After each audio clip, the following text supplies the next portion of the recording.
Hollande est le candidat légitime. Mais bien sûr que c'est le candidat légitime. C'est le président qui est en place. L'action de communication politique de la semaine, c'est la déclaration d'Emmanuel Macron, ministre de l'économie, sur Europe 1 mercredi, qui déclare que François Hollande est le candidat légitime de la gauche pour les présidentielles de 2017. Pourquoi cette déclaration a-t-elle pris une telle ampleur dans le débat public, dans le débat politique? C'est justement parce qu'elle vient clore une longue série de rumeurs sur les ambitions personnelles présidentielles du ministre de l'économie, longue série de rumeurs entretenues un peu comme une campagne de publicité par successivement le Nouvel Obs, qui titrait il y a 10 jours sur la fusée Macron, suivi par l'Express avec un grand portrait d'Emmanuel Macron à la une de ce magazine et une déclaration, ce que je veux pour 2017, et puis ensuite une interview sur France Inter mardi dans lequel Emmanuel Macron déclare qu'il veut faire plus pour la France. La stratégie de communication d'Emmanuel Macron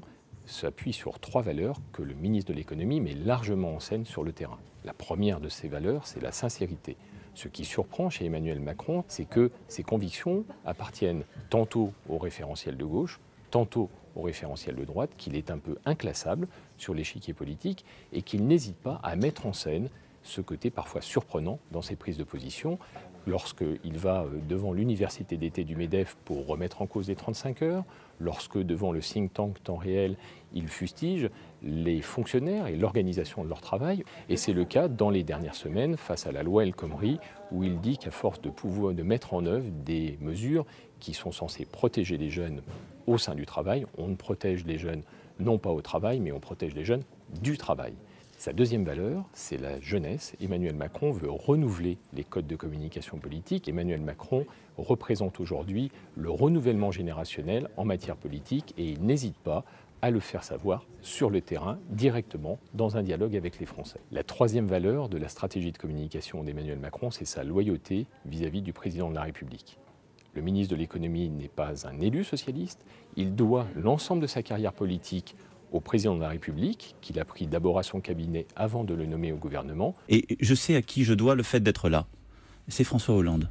Ce qui permet à Emmanuel Macron aujourd'hui de dire qu'en soutenant le président de la République, il échappe à toutes les rumeurs internes, au combat interne du Parti socialiste, des Républicains et du débat public.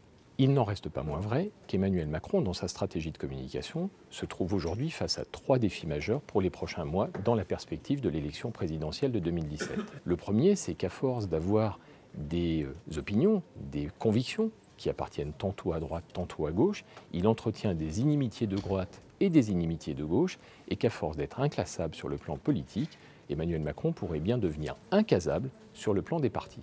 Le deuxième enjeu, c'est son image publique qui le fait caracoler en tête de tous les sondages, dans le débat public.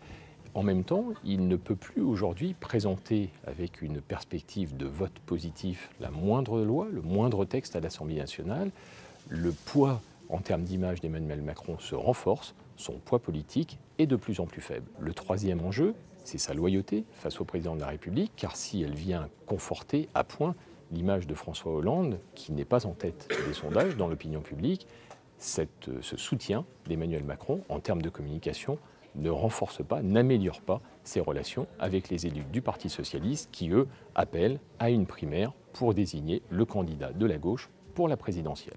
Alors, s'il est encore trop tôt pour savoir quel sera l'avenir politique d'Emmanuel Macron pour les 10 prochaines années, qui est le calendrier qu'il a lui-même fixé pour son engagement politique au service de la France, une chose est sûre, la déclaration de non-candidature d'Emmanuel Macron sur Europe 1 mercredi est un acte de communication majeur qui le rend incontournable dans le débat politique pour l'élection présidentielle de 2017.